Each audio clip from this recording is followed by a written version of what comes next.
Wala ng bahay na mauuwian sa 65 pamilya o nasa 268 individual matapos sirain ng nangyaring mudslide at landslide sa barangay Siana, Mainit, Surigao del Norte. Sa ulat, bago naganap ang mud at landslide, nadinig pa ng mga residente ang malakas na ingay at ang pagbitak-bitak ng lupa hanggang bumigay ang tailings dam. Pinagmasdan na lamang ng mga residente ang kanilang mga bahay na unti-unting nilalamon ng lupa habang may iba naman na hindi man nilamon ay nawasak naman. Tinuturong dahilan ng pagbigay ng lupa ang tailings dam o imbakan ng mga byproducts mula sa pagmimina ng Greenstone Resources Corporation.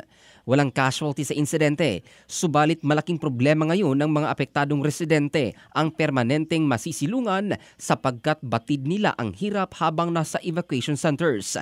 Sinisisi naman ng mga residente ang Greenstone Resources Corporation sa kapabayaan na humantong sa pagkasira ng kanilang mga ari-arian. Sa pahayag naman ng mining company, nilinaw na hindi na ginagamit ng kumpanya ang tailings storage facility na itinayo noon pang 1990 at inextend ng dating mining operator at sinimulang itayo noong 2010.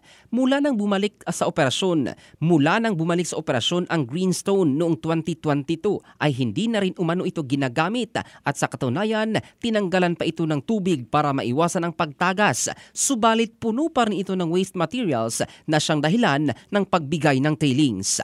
Nakatakda namang magpulong ang mga opisyal sa probinsya sa Surigao del Norte para lutasin ang kinakaharap na problema habang pinayuhan ang mga apektadong residente na huwag munang bumalik sa kanilang mga bahay para makaiwas sa sakuna. Ito si Jofel Candado in the heart of changing lives ng Brigada News Philippines, the Music and News Authority.